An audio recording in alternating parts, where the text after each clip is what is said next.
우리가 요즘 묵상하고 있는 매일 성경의 말씀은 사도행전의 말씀을 우리가 매일 읽고 있는데요, 이 사도행전의 말씀 읽으면서 우리가 느끼는 것은 복음의 능력이 얼마나 큰 것인가 하는 것을 경험하게 되는 것입니다. 복음을 전하는 제자들은 많은 박해를 받습니다. 베드로와 요한은 두 차례에 걸쳐서 감옥에 투옥됩니다. 그리고 스데반 집사와 야고보 사도는 순교를 당하게 됩니다. 사도행전 8장 1절을 보면 그날에 예루살렘에 있는 교회에 큰 박해가 있어 사도 외에는 다 유대와 사마리아 모든 땅으로 흩어지니라. 박해 때문에 예루살렘 교회 성도들이 흩어졌습니다. 오늘 보면 19절에서 20절에 그때에 스데반의 일로 일어난 환란으로 말미암아 흩어진 자들이 베니게와 구브로와 안디옥까지 이르러 유대인에게만 말씀을 전하는데, 그 중에 구브로와 구레네 몇 사람이 안디옥에 이르러 헬라인에게도 주 예수를 전파하니라. 흩어진 성도들이 베니게, 구브로, 안디옥까지 가서 복음을 전한다는 말씀입니다. 베니게는 페니키아이죠. 이스라엘 영토 북쪽의 지중해 안에 있는 지역입니다. 요즘 지역으로 레바논에 해당되는 곳입니다. 그리고 구브로는 지중해에 있는 키프로스라는 섬이고, 안디옥은 시리아, 성경용어로는 수리아인데 이 수리아의 수도였습니다. 요즘 영토로 볼 때는 터키에 속하는 그런 도시가 안디옥입니다. 환란으로 말미암아 이렇게 복음이 널리 퍼져나갑니다. 이방인들에게 전달되는 것입니다. 하나님의 은혜는 참 놀랍습니다. 성도들은 박해를 받은 어려움에 처해 있어서 예루살렘이라는 이 교회 안에 머물러 있지 않고, 박해 때문에 이스라엘 땅 전국으로 흩어지고 뿐만 아니라 외국에까지 흩어지게 된, 그래서 외국에 교회가 세워졌는데 그 외국에 처음 세워진 교회가 안디옥 교회입니다. 하나님의 역사, 성령의 역사가 일어납니다. 하나님은 합력하여 선을 이루십니다. 안디옥은 당시 로마 제국에서 세 번째로 큰 도시였습니다. 로마 제국의 가장 큰 도시는 여러분 아시다시피 로마라는 도시는 약 100만 명, 그 당시 100만 명, 요즘 말로 하면 2천만 명이 넘습니다. 인구가 적었기 때문에 그 당시는, 지금부터 2000년 전이니까. 그리고 두 번째 도시가 이집트 북부에 있는, 북아프리카 북부에 있는 도시인 알렉산드리아, 이 유명한 고대 도시입니다. 그 다음 세 번째, 그 당시 로마 제국 때 큰 도시가 안디옥이었는데, 학자들은 안디옥에 그 당시 2000년 전, 지금부터 2000년 전 인구가 많게는 60만 명, 적어도 20만 명은 되었을 거라고 추산하는데, 요즘으로 치면 인구가 한 1000만 명이 넘는 거대 도시가 안디옥입니다. 그래서 안디옥은 당대에 상업이 발달했고 문화가 아주 발달한, 정치에 있어서 아주 주요한 도시였고 아주 도시가 아름다웠다라고 학자들은 이야기합니다. 헬라인들이 안디옥에는 주류를 이루었어요. 헬라인은 요즘으로 하면 그리스인입니다. 그리스를 헬라라 하거든요. 그리스인들이 그 당시에 안디옥에 주류를 이루었고, 유대인들은 디아스포라, 흩어진, 박해를 피해서 흩어진 일부, 그 이전에도 흩어진 유대인들이 소수 집단을 이루어서 게토라는 용어를 쓰지만, 소수 집단은 유대인들끼리 모여 사는 집단을 이루어서 살고 있었죠. 그런데 오늘 성경을 보면은 박해 때문에 흩어진 자들이 안디옥이라는 이 거대 도시 안에 있는 소수 집단 게토로 모여 사는 유대인에게만 복음을 전했대요. 당연하죠. 왜냐하면 유대인들은 성경을 아니까 구약 성경에 근거해서 예수 그리스도가 오셨다라고 전하면 이해가 빠르잖아요. 복음을 받아들이기 쉽잖아요. 근데 이 헬라인들은, 그리스 사람들은 성경도 모르고 아무것도 모르는 사람들인데 이들에게 복음 전할 것을 엄두도 못 내고 있었는데 오늘 20절 말씀 보니까 구레네 사람들, 구레네 출신, 그리고 구브로 출신 사람 몇 명이 그 안디옥에 있는 주류 세력인 헬라인에게도 그리스인들에게 복음을 전했대요. 이게 놀라운 일이에요. 역사상 길이 남을 사건이에요. 성경에서 아주 중요한 사건이에요. 어떻게 성경도 하나도 모르고 하나님 믿어서 듣도 보도 못한 이 사람들에게 가서 복음을 전할까? 그걸 생각을 했을까? 그래서 최초로 이방인 교회, 외국인 교회인 안디옥이 탄생하게 된 거 참 놀라운 일이지 않습니까? 지금 또 복음은 많은 반대와 박해 속에서도 계속 뻗어나가고 있습니다. 우리나라도 안티 기독교 세력이 있어서 기독교에 대한 공격을 엄청 인터넷 사이트를 통해서 많이 하고 있습니다. 그러나 여러분 아시다시피 오늘 또 한국 교회는 예수 안 믿는 사람이 하나님께로 나와 구원받는 역사가 교회마다 일어나고 있습니다. 다시 말해서 아무리 안티 기독교가 활발하게 활동하여도 그 안티 기독교보다 더 강한 하나님의 성령의 역사가 일어나고 있기 때문인 것입니다. 그래서 우리 친구들도 예수 믿게 되고 우리 동창들도 교회에 나오게 되고 우리 이웃 사람들도 예수 믿게 되는 일들이 계속해서 벌어지고 있는 것이고 이 복음이 외국에까지 지금 해외 선교사까지 확산되고 있어요. 오늘 이 성령의 역사, 거대한 복음이 확산되어가는 이 위대한 하나님의 역사에 쓰임받을 수 있는 우리 청산의 가족들이 되시길 바랍니다. 19절과 20절을 이제 다시 한번 좀 구체적으로 하나하나 살펴봅시다. 그때에 스데반의 일로 일어난 환란으로 말미암아 흩어진 자들이 베니게와 구브로와 안디옥까지 이르러 예루살렘 유대인에게만 말씀을 전하는데 그 중에 구브로와 구레네 몇 사람이 안디옥에 이르러 헬라인에게도 말하여 주 예수를 전파했다. 다시 말하면 이때까지만 하도 유대인에게만 복음이 전해졌다는 이야기를 하고 있지 않습니까? 그런데 오늘 보면 11장 앞에 보면 10장에 이방인 로마 군대 장교인 고넬료가 예수 믿게 된 이야기가 나옵니다. 그런데 고넬료는 이미 로마 군대 장교로서 유대 식민지 유대 나라에 주둔한 사람이었지만 그는 유대교를 믿게 된 유대교로 개종한 사람이었어요. 이미 그는 구약 성경을 다 알고 있는 사람이에요. 그러니까 이방인이었지만 복음을 받아들이기 쉬웠죠. 10장에 고넬료 가정이 예수 믿게 된 과정은 말입니다. 그런데 11장에는 획기적인 일이 생긴단 말이죠. 헬라인들이 예수 믿게 되었대. 그리스인들이 예수 믿게 되었대요. 여러분, 이 그리스인들은 우리가 잘 알지만 우리 아이들 그리스 로마 신화 우리도 어릴 때 읽었지 않습니까?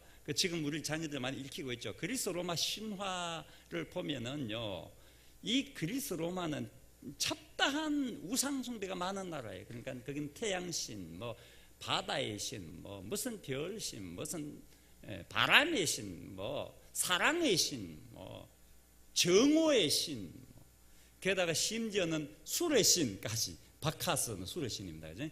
바카스, 술의 신까지 뭐 별별 신들이 다 있는 나라예요. 다신교 국가예요.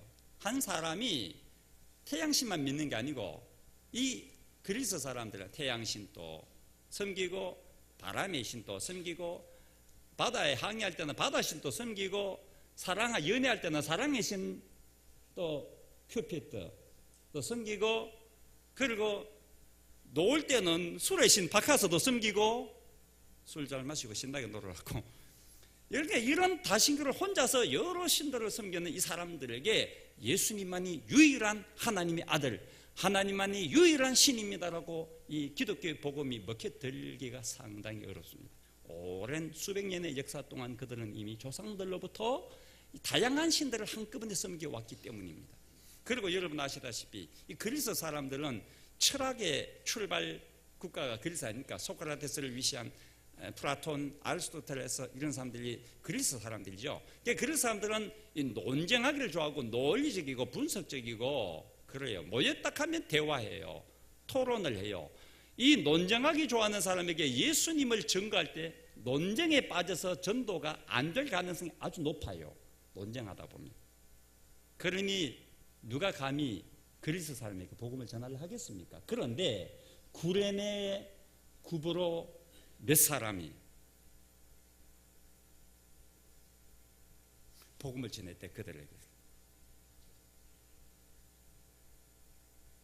문화가 다르고 언어도 다르고 인종도 다른 그 사람들에게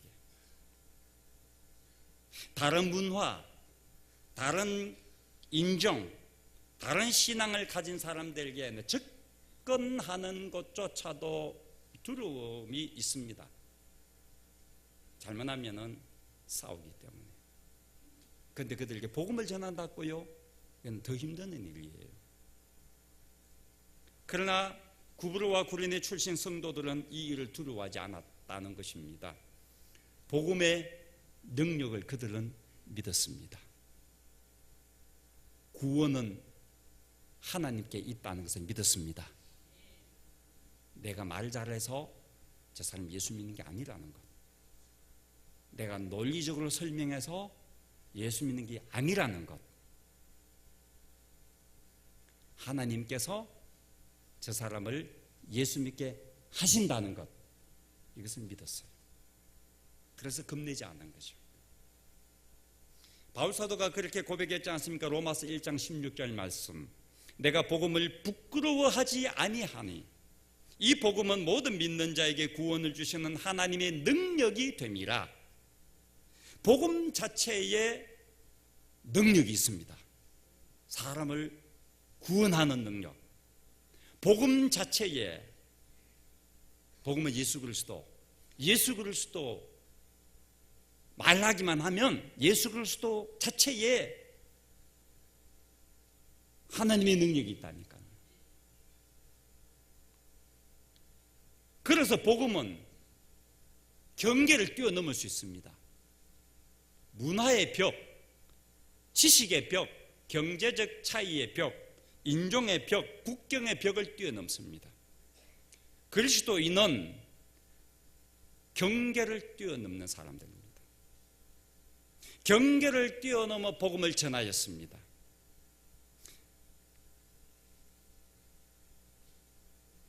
이 구레네인들은 아프리카 사람이에요. 구레네는 아프리카 북부 지역의 도시거든요. 흑인이에요. 근데 안디옥은 그리스예요. 그리스는 백인이에요. 흑인이 백인에게 복음을 전한 거예요. 지금 이게. 여러분, 이게 가능한 일입니까? 흑인이 백인에게? 피부색을 뛰어넘는 거죠. 흑인의 문화와 철학을 즐기는 그리스의 문화는 전혀 다릅니다. 아시다시피 예나 지금이나 흑인들은 춤추는 걸 좋아하고 엉덩이 잘 흔들고 뭐 그런 사람들이잖아요. 즐기고 삶을. 그리스 사람들은 꼼꼼하고 생각 잘하고 고민 많이 빠지고 이런 사람들이잖아요. 안 맞아요. 문화가 완전 달라요. 삶의 배경이 완전 달라요. 그런데 복음을 전했다는 말입니다. 그런데 그 복음을 듣고 예수 믿게 되었다는 거예요. 흑인이 전한 복음을 백인이 받아들였다는 거지 않습니까? 이거는 사람이 하는 일이 아니고 하나님이 하신 일이지 않습니까? 그래서 21절 보니까 이렇게 국경을 뛰어넘어서 벽을 뛰어넘어서 복음을 전하니까 어떤 일이 생겼습니까? 21절, 주님의 손이 그들과 함께 하시며 수많은 사람들이 믿고 주께 돌아오더라. 주님의 손이 함께 하였다. 이 말은 주님이 기뻐하셨다는 말이죠. 이 국경을 뛰어넘어서 피부색을 뛰어넘어서 문화를 뛰어넘어서 종교를 뛰어넘어서 복음을 전한 것을 하나님이 기뻐하셨다고요. 그래서 손이라 할 때는 성경에 능력을 상징하는 단어가 손이에요. 주님의 손하면 주님의 능력이에요.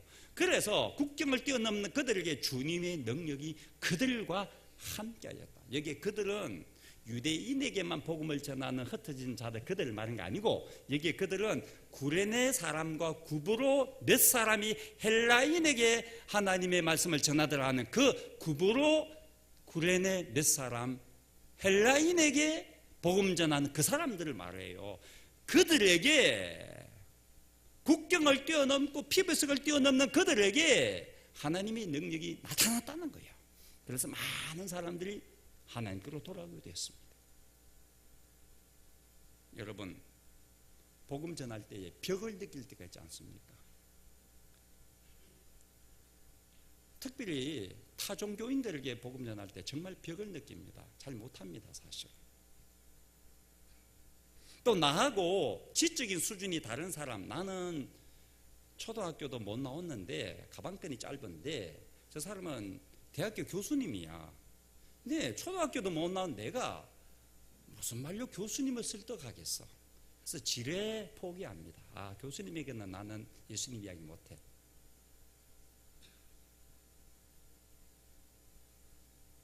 그게 벽이에요. 벽. 지식의 벽이에요. 가난한 사람은요, 부자에게, 나는 부자에게는 전도 못해. 저 사람은 날 무시할 건데, 너나 잘하세요라고 할 건데, 니나 부자대로 할 건데, 어떻게 내가 부자에게, 내 가난한 사람이, 서민이 복음을 전해 그 사람에게 못해. 그게 벽이에요, 벽. 우리에게는, 우리의 삶에는 벽이 다 있어요. 친구 간에도 벽이 있는 친구가 있잖아요. 부부 간에도 벽이 있는 부부들도 간혹 있죠. 뛰어넘기 힘들어요. 그거 상당히 어렵습니다. 잘 못합니다, 대부분. 근데 뛰어넘는 길이 딱 한 가지가 있어요. 그 벽을 뛰어넘는 것은 하나님의 능력으로 뛰어넘습니다. 하나님이 뛰어넘게 하시는 거예요.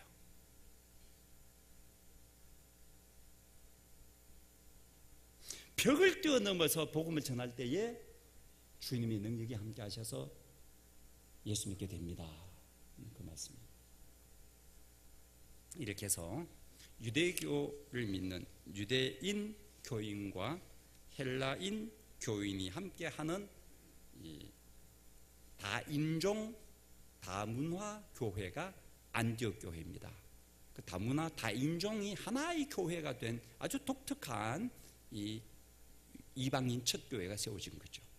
교회는 다양한 생각과 다양한 경험, 다양한 문화를 가진 사람들이 모인 공동체입니다. 사도행전 13장에 나오는 안디옥 교회 지도자들의 이름을 보면은 안디옥 교회가 얼마나 다른 생각, 다른 경험, 다른 문화, 다른 나라에 살던 사람들이 모여서 하나의 공동체가 되었는가 하는 것을 알 수 있습니다. 사도행전 13장 1절입니다. 안디옥 교회에 선지자들과 교사들이 있으니 곧 바나바와 니게르를 하는 시므온과 구레네 사람 루기오와 분봉아 헤롯의 젖동생 마나인과 및 사울이라. 그래 바나바와 사울은 두 사람은 유대인이에요. 그런데 니게르를 하는 시므온이라는 이 사람 시므온, 이 사람은 니게르라고 별명이 붙었는데 이 니게르는 영어로 니거가 이게 헬라어 니게르를 썼습니다. 니게르는 흑인이라는 뜻이거든요. 그래서 욕할 때에 흑인들 보고 니그로 하면 이거는 욕하는 겁니다. 흑인들 절대로 그러면 안 됩니다. 이 흑인이라는 거, 흑인이라는 시므온, 이 시므온이라는 안디옥 교회 5명 중에 1명 지도자는 흑인이야. 그리고 루기오는 구레네 사람이래. 아까 말씀드린 구레네는 북아프리카 도시라 했습니다. 루기오도 흑인이 돼. 시므온과 루기오 두 사람은 5명의 지도자 중에 5분의 2가 흑인이래. 그 백인들 주류인 사회에 생긴 교회 안디옥 교회에서 말입니다. 마나인은 헤롯의 젖동생, 다시 말하면 귀족 출신이래요.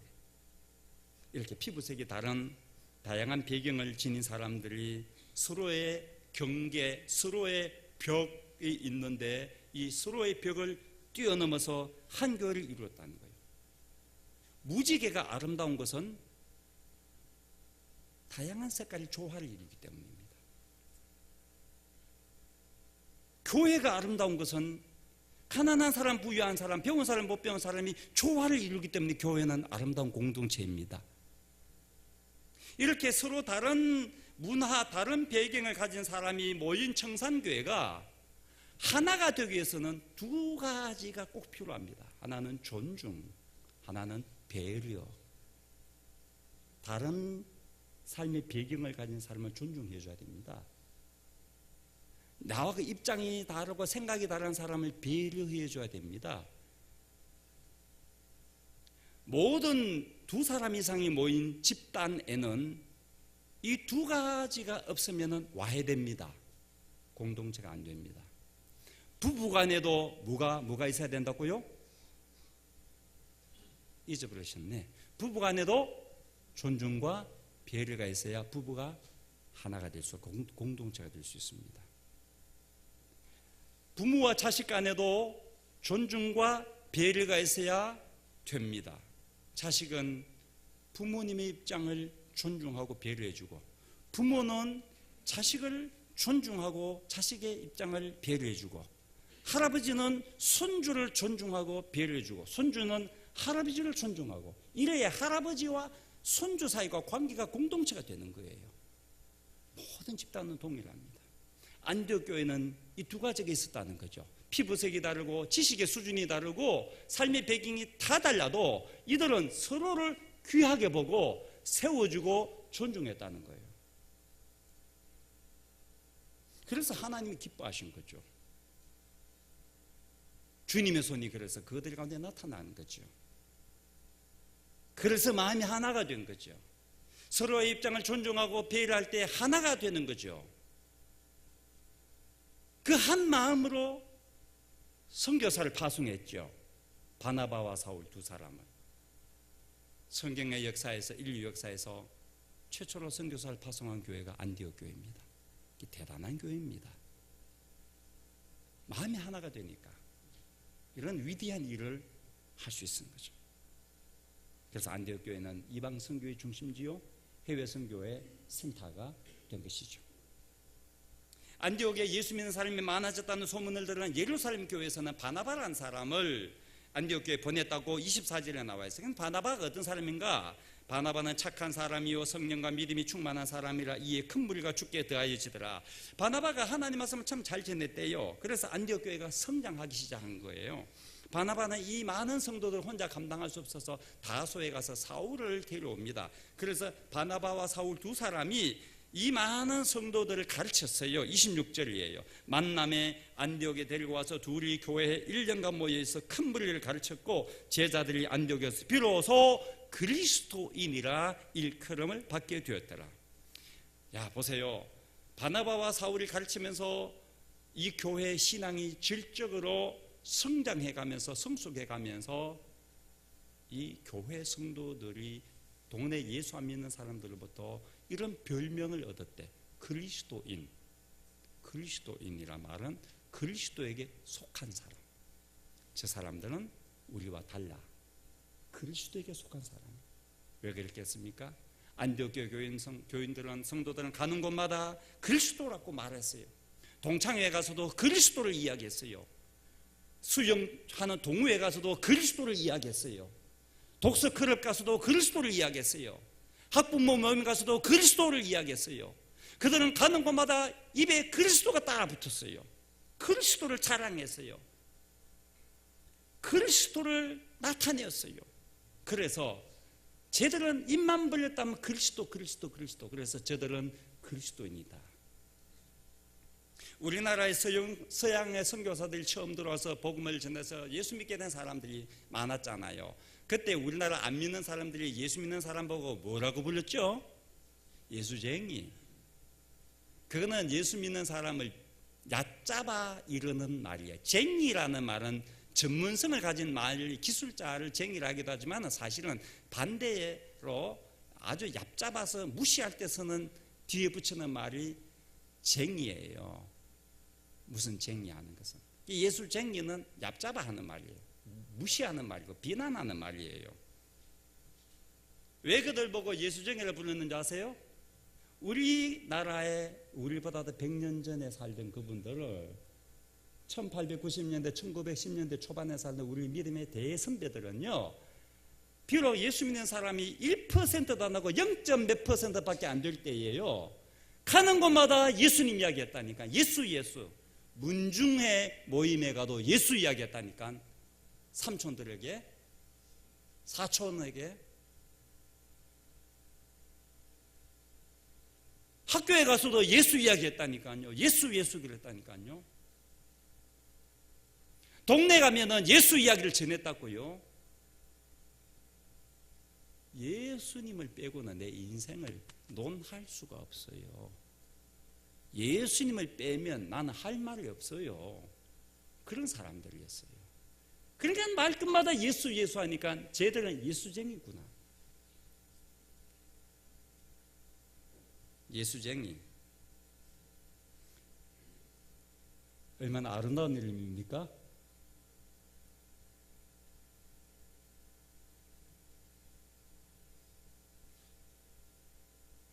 여러분들이 직장에서, 동네에서 안 믿는 사람들이 여러분 보고 뭐라고 부릅니까?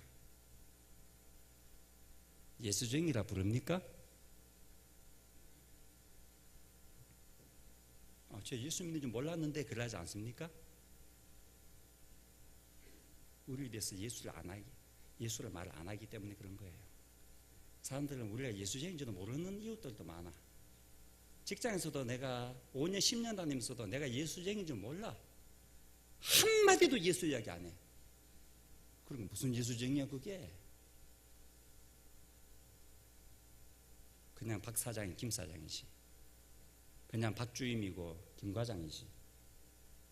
여러분, 예수쟁이, 그리스도인, 우리 이름입니다.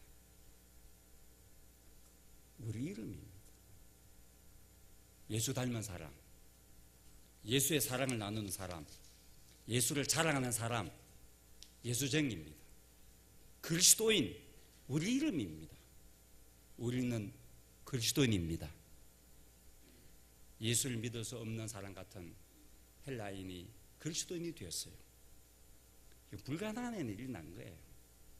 나 예수쟁이라고 이름 듣기 싫어하는 내가 오늘부터 갑자기 내 친구들한테, 직장 동료한테 예수쟁이라는 이름 듣고 싶다라고 생각이 바뀌는 거예요. 내가 회사를 거느리고 있는데 내 직원들로부터 우리 사장님은 예수쟁이다 이야기 듣고 싶은 거예요. 이게 변화, 성령의 역사예요. 놀라운 역사예요. 그런 바뀌어지는 역사가 일어나기를 원합니다. 예수쟁이라고 불려지는 것을 부끄러워하지 말고 자랑스러워할 수 있는 사람, 예수를 전할 수 없는 사람같이 보이는 평범한 사람들이 헬라인에게도 복음을 전하였어요. 벽을 넘어 복음을 전했어요. 그리스도인은 이렇습니다. 그리스도인은 그리스도의 능력으로 사는 사람입니다. 그리스도인은 그리스도의 능력으로 복음 전하는 사람입니다. 그리스도의 능력으로 복음 전하는 사람입니다. 바퀴를 두려워하지 않고 흩어져서 계속 복음을 전하는 열정, 그 에너지, 그 힘이 도대체 어디서 나왔을까? 그것은 사도행전 6장 8절을 보면 스데반이 감옥에 붙잡혀서 재판정에서 재판을 받을 때에 스데반의 모습을 이렇게 표현하고 있어요. 사도행전 6장 8절을 보면 스데반이 은혜와 권능이 충만하여, 하나님의 은혜와 권능이 충만했대요. 하나님께서 스데반에게 은혜를 부어주셨대. 성령의 권능을 부어주셨대. 그렇게 은혜 받고 성령 받으니까 막 너무너무 행복한 거죠. 감옥에 갇혔는데도요, 박해에도 굴하지 않고 복음을 전한 거죠.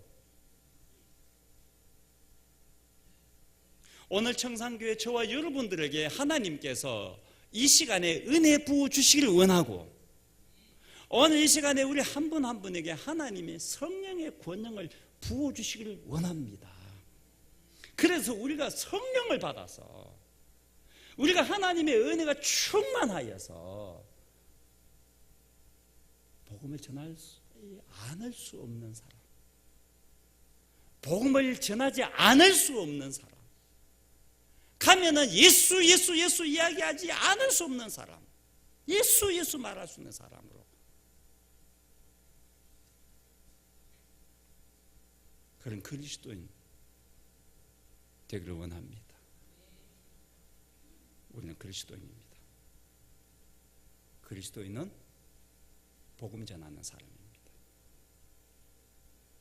부끄러워하지 않고, 그리스도인은 박해에도 굴하지 않고 복음을 전하는 사람입니다. 그리스도인은 벽을 뛰어넘는 사람입니다. 그리스도인, 그는 다른 사람을 존중하고 배려하는 사람입니다. 그 사람에게 주님의 손이 함께합니다. 우리 그리스도인을 통하여서 우리 가족이 구원받고 내 친구들이 주님께 돌아오고 내 이웃이 예수 그리스도를 영접하는 그런 일들이 앞으로 저와 여러분의 삶을 통하여서 일어나게 되기를 주님의 이름으로 축원합니다. 그래서 우리가 이 찬양을 함께 부릅니다. 아버지 당신의 마음이 있는 곳에 나의 마음이 있기 원해요. 이 찬양은 우리가 하나님 아버지의 마음을 갖고 옆에 있는 성도를 대하고 또 우리 직장의 동료를 대하고 이웃 사람을 대합시다 하는 거예요. 하나님 마음은 예수님을 모르는 사람들이 하나님께 돌아오기를 간절히 기다리고 있는 것이 하나님 아버지 마음이거든. 그 마음 갖고 안 믿는 사람에게 다가가자는 거죠. 하나님 아버지의 마음은 우리 가정이 천국이 되고 우리 직장이 하나님 나라가 되고 우리 동네에 예수 안 믿는 사람이 하나님께로 나오기를 기다리는 것이 아버지 하나님의 마음이거든요. 내 마음이 그 마음, 아버지 하나님의 마음이 되어서 아버지가 그들이 돌아오지 않을 때 가슴 아파하고 눈물 흘리는 하나님의 그 눈물이 나의 눈물이 됐어. 내가 그들을 볼 때 가슴 아파하고 저들을 어떻게 하나님 앞으로 돌아오게 할까 간절한 마음을 갖고 그 사랑을 전할 수 있는 아버지의 마음을 갖고 사랑하는 저희가 되기 원하면서 이 찬양을 함께 우리 부르기 원합니다.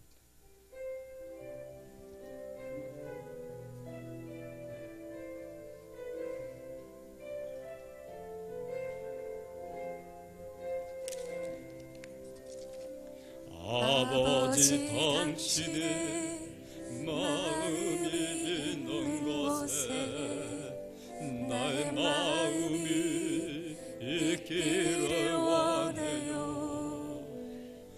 아버지 당신의 눈물이 고인 곳에 나의 눈물이 고이길 원해요.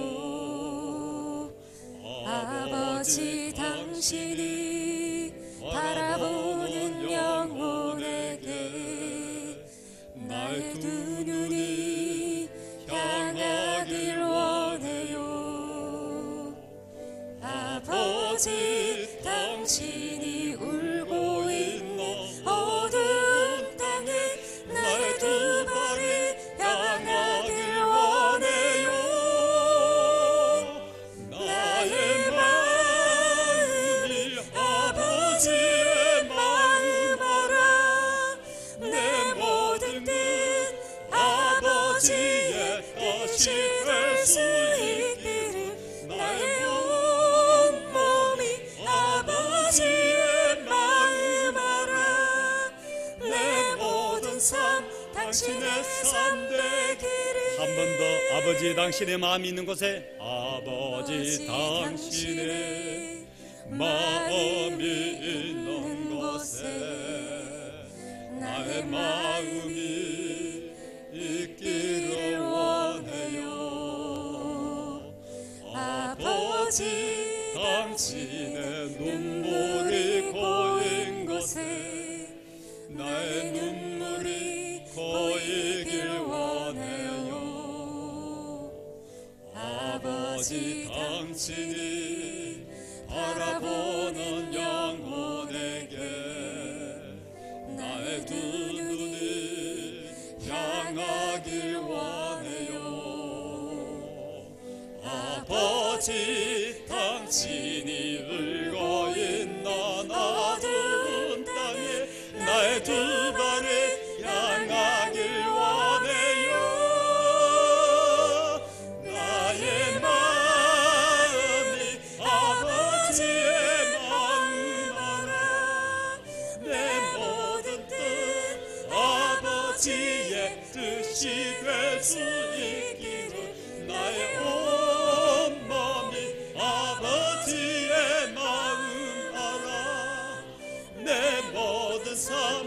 당신의 삶 되기를. 우리 아버지 마음을 느끼면서 하나님 아버지의 마음, 그 사랑의 마음, 그 긍휼의 마음을 느끼면서 기도합시다. 여러분 각자 나는 그리스도인입니다. 내 가정에 하나님을 모르는 사람이 하나님께 나올 수 있도록 하나님이 그를 기다리고 계시는데, 내 친구가 하나님 앞에 나오기를 하나님은 눈물 흘리며 간절히 기다리고 계시는데, 내가 그 마음을 갖고 아버지의 마음을 갖고 그 눈물이 내 눈물이 되고 그를 진심으로 사랑하고 하나님의 사랑을 거기에 베풀고 그가 하나님 앞에 돌아오기를 간절히 말하는 마음으로 사랑하는 내 가족을 위해서, 내 친구, 이웃 사람을 위해서 이 시간에 기도하는 시간을 가집시다. 내가 예수쟁이입니다. 예수를 전하는 사람입니다. 그 마음을 갖고 우리 각자 하나님 앞에 우리 소리를 내어서 기도하도록 하겠습니다. 하나님 아버지요, 하나님 아버지,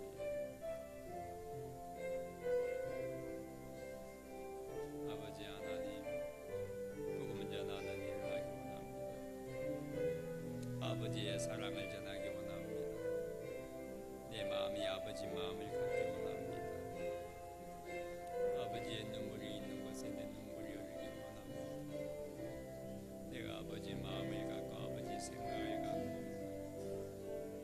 아버지가 원하는 그 삶을 살기 원합니다.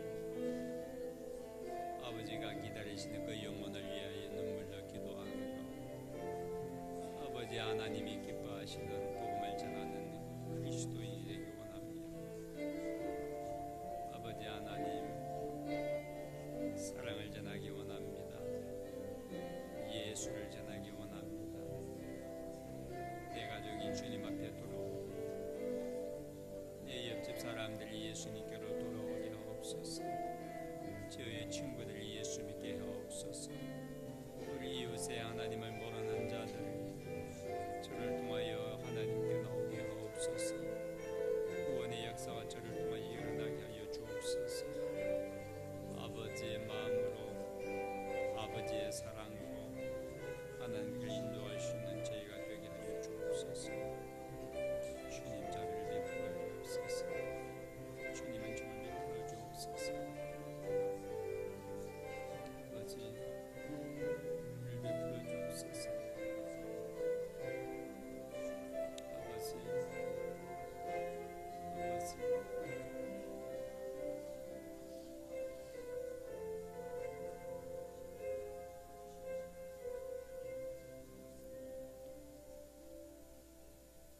우리는 그리스도인입니다. 복음 전하는 사람입니다. 우리가 아버지의 마음을 알고 아버지의 눈물이 흐르는 그 자리에 우리의 눈물이 거기에 함께 있기 원하며, 아버지 하나님의 사랑을 우리 이웃에게 나타내며 그 사랑으로 그분들을 하나님께로 인도하기 원합니다. 우리의 입은 예수를 전하는 입이 되기 원합니다. 우리가 가는 곳마다 예수님이 드러나게 하옵소서. 예수님이 높여지게 하옵소서. 예수님이 우리가 가는 곳의 주인이 되고 예수님이 우리가 있는 자리를 다스리시고 예수 안 믿는 자들이 우리를 통하여 예수 믿게 되는 일들을 일어나게 하옵소서. 예수님의 이름으로 기도하옵나이다. 아멘.